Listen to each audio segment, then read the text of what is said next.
मेरा ही नाम है प्रशांत किशोर। हम नेता नहीं, पिछला 15 महीना से हम बिहार में पैदल चल रहे हैं। 4000 से ज्यादा गांव में पैदल चल के आज आपके गांव में पहुंचे हैं। वोट नहीं मांगते, गांव गांव पैदल जाकर लोगों को बता रहे हैं कि क्या करने से आपकी गरीबी परेशानी खत्म हो सकती है। आपके यहाँ भी यही करेंगे। लोग पूछता है कि भैया वोट काहे नहीं मांगते हैं, तो वोट मांगने वाला तो हर 2-3 बरस पर आपके यहाँ आता ही है। जो आता है वो यही कहता है कि भैया हमको वोट दे दीजिए, हम आएंगे तो आपके यहाँ सब काम आपका हो जाएगा। यही कहानी सुनते सुनते आप जीवन भर से वोट दे रहे हैं। पहले 40-45 बरस आप कांग्रेस को वोट दिए, फिर 15 बरस तक आपने लालू जी को जिताया। अभी 18 बरस से नीतीश कुमार कुर्सी पर बैठे हैं। दिल्ली में हमने आपने मोदी जी को भी बैठा कर देख लिया। आपका और आपके बच्चों का जीवन नहीं बदला। अब कोई प्रशांत किशोर आए हैं, आप हमारी बात सुनिएगा, हम पर भरोसा करके हमको वोट दीजिएगा, तो इसका क्या गारंटी है कि जीतने के बाद हम आपके साथ धोखा नहीं करेंगे। जैसे पीछे का आदमी धोखा किया, हम भी तो आपके साथ धोखा कर सकते हैं, इसीलिए हम वोट मांगते ही नहीं। आप बात को सुनिए, समझिए, ठीक लगे तो अपनाइए और न ठीक लगे तो जैसे जिंदगी चल रहा है वैसे चलाइए। और रास्ता बताने के लिए हम भाषण वोषण नहीं देते हैं। आपके गांव पंचायत में और कुछ हो या न हो, सभी के बच्चों के पढ़ने के लिए अच्छी व्यवस्था होनी चाहिए कि नहीं होनी चाहिए। सबको हाथ उठाकर बताना है, होना चाहिए कि नहीं होना चाहिए। होना चाहिए।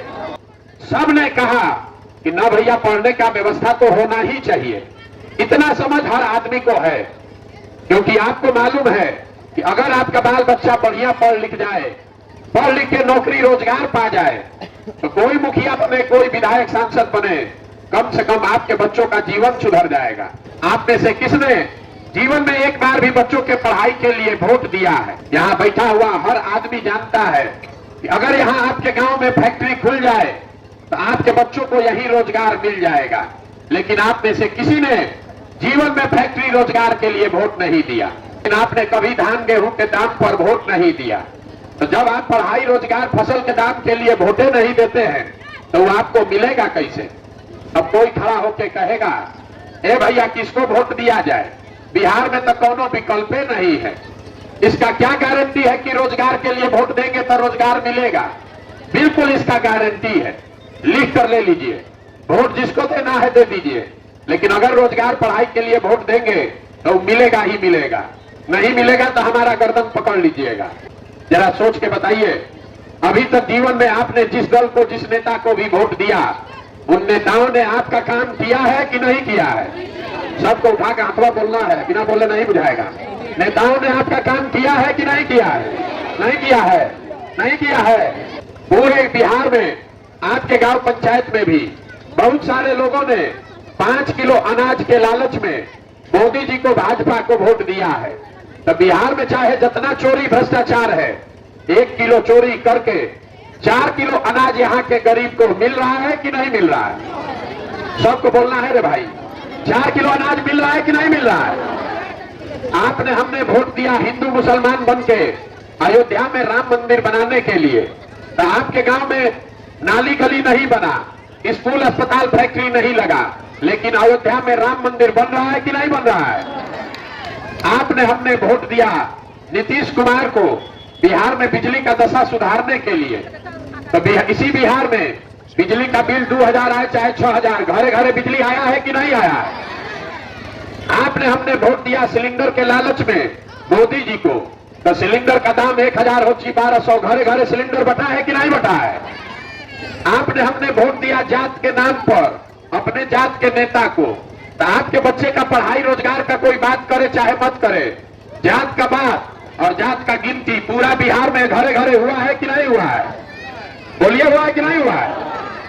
आपने, हमने वोट दिया मोदी जी का चेहरा देखकर। लोग कहता है कि सांसद विधायक को नहीं दिए हैं, मोदी जी को देखकर वोट दिए हैं।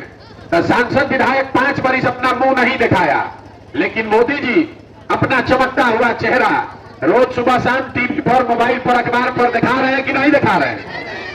आपने, हमने वोट दिया मोदी जी का कहानी सुन के कि मोदी जी गुजरात में बड़ा विकास किए हैं, तब गुजरात में विकास हो रहा है, वहां फैक्ट्री चल रही है, अब बिहार भर से बच्चे जाकर गुजरात में मजदूरी कर रहे हैं कि नहीं कर रहे हैं? तो कौन बात पर वोट दिए हैं जो नहीं मिला? किस बात पर वोट दिए हैं जो नहीं मिला? यही बात बताने के लिए 15 महीना से पैदल घूम रहे हैं, वोट नहीं मांगते। गांवे गांव जाकर हाथ जोड़कर आपको ये समझा रहे हैं कि अगर आप अपना और अपने बच्चों का चिंता नहीं कीजिएगा तो दुनिया में कोई आदमी, कोई नेता, कोई दल आपके बच्चों की चिंता क्यों करेगा? आपको अपने बच्चों की चिंता है कि नहीं है? उठाइए हाथ, है कि नहीं है? है। हाथ नीचे कीजिए। पूरा गांव झूठ बोल रहा है, पूरा गांव झूठ बोल रहा है। अभी आपके गांव में हम पैदल चल के आए हैं, रास्ता में अगर 200 बच्चा मिला, आधा से ज्यादा बच्चों के शरीर पर शुद्ध कपड़ा नहीं है। आपका जितना बच्चा सब यहाँ घूम रहा है, देख लीजिए किसी के पैर में हवाई चप्पल नहीं है। आज मंगलवार है, अभी विद्यालय का टाइम हो रहा है, कोई बच्चा आपका पढ़ नहीं रहा, सब रोड पर घूरा पर घूम रहा है, लेकिन आप में से किसी को इसकी चिंता नहीं है। जिन नेताओं ने आपके बच्चों का ये दुर्दशा किया है, अभी कल चुनाव होगा तो फिर उसी नेता को जात धर्म के नाम पर जाकर आप वोट दीजिएगा। जिन नेताओं ने आपके बच्चों के हाथ से किताब कॉपी लेके पिलवा वाला खिचड़ी का प्लेट पकड़ा दिया, जिन नेताओं के भ्रष्टाचार ने आपके बच्चों को मजदूर बना दिया, उसी नेता को कल आप फिर जात धर्म के नाम पर वोट दीजिएगा और यहाँ हाथ उठाकर कह रहे हैं कि हमको अपने बच्चे का चिंता है। आपको यहाँ गांव में बैठ के भारत पाकिस्तान पुलवामा समझ में आता है, लालू जी का लड़का कैसे मुख्यमंत्री बनेगा, MY PY सबका समझ आपको है।